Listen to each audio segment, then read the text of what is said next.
Assalamualaikum warahmatullahi wabarakatuh. Apa kabar sahabat YouTube semuanya? Bertemu lagi dengan saya Taufik, si tukang air Medan. Baik, kali ini kita akan membahas bagaimana cara memasang instalasi pemipaan di tabung PVC. Nah, banyak mungkin dari kita yang tidak mengetahui bagaimana cara memasang instalasi pemipaan di tabung PVC.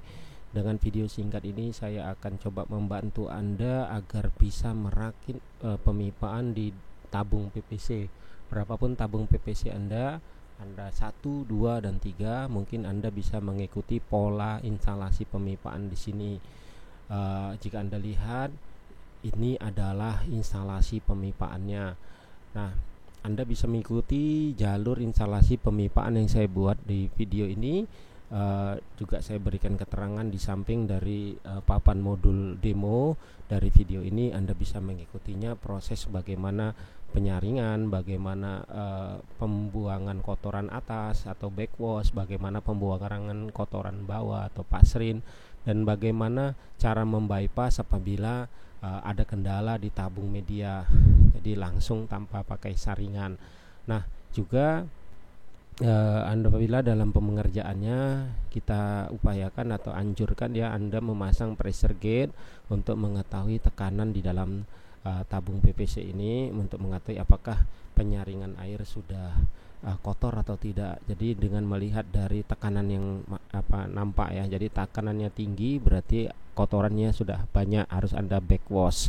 Nah, untuk penggabungan dari dua tabung PVC ini, mungkin Anda bisa melihat dari foto ini. Nah, untuk saluran limbah Anda cukup gabungkan menjadi satu.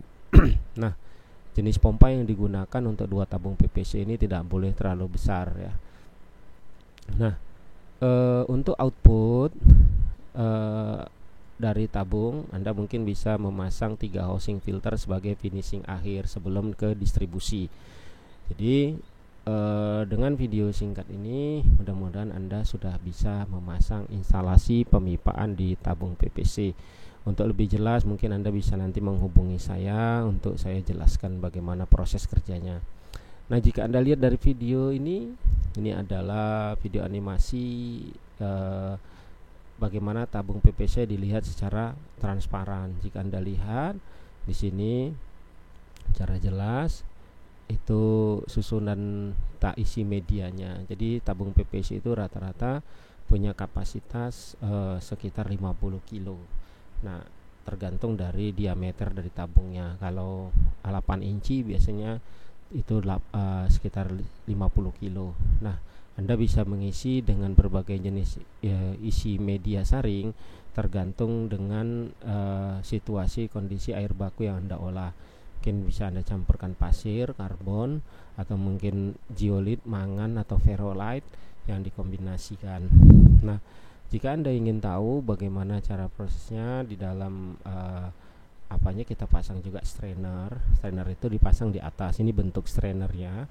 Nah, itu wajib Anda pasang agar karbon atau media saring tidak keluar ketika di backwash.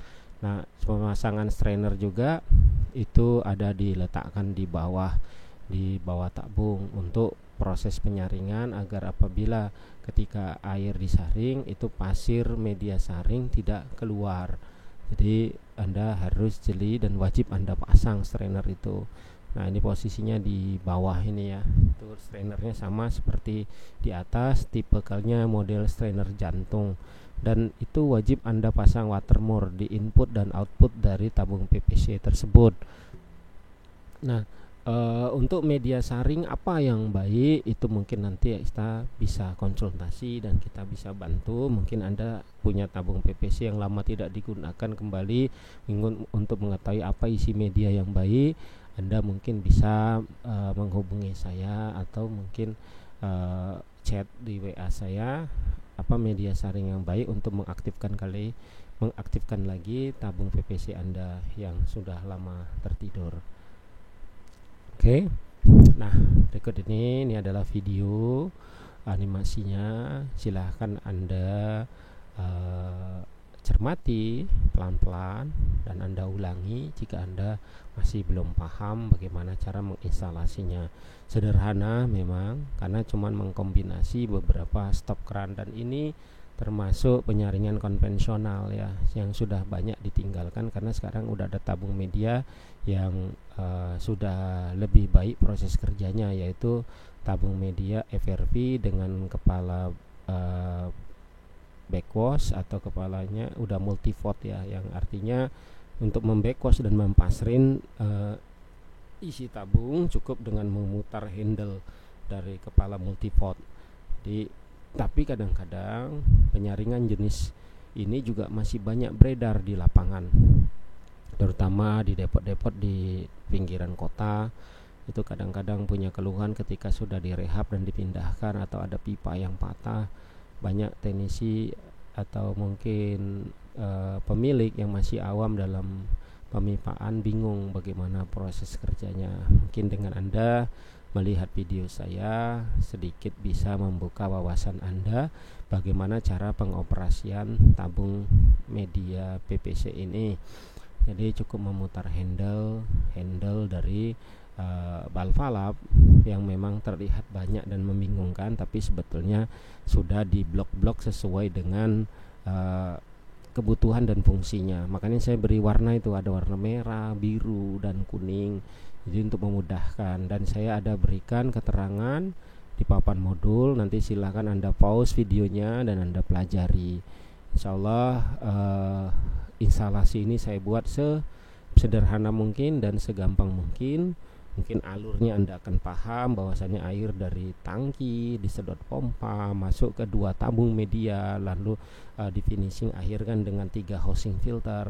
Mungkin alurnya Anda sudah paham. Nah, untuk pompa itu Anda bisa menggunakan pompa dengan kecepatan air 35 liter per menit atau 45 liter per menit.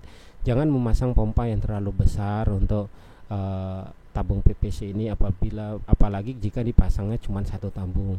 Itu cukup pakai pompa yang kecil aja 35 liter per menit. Jika Anda pakai 2 tabung, Anda bisa menggunakan pompa berkapasitas 45 liter per menit. Jadi mudah-mudahan video ini bisa banyak membantu Anda yang masih awam tentang tabung PPC. Jika Anda menyukai video ini, silahkan like, subscribe, dan komen, atau Anda aktifkan lonceng Anda untuk bisa terus mengikuti video-video dari saya. Mudah-mudahan bisa banyak membantu. Jazakallahu khair. Assalamualaikum warahmatullahi wabarakatuh.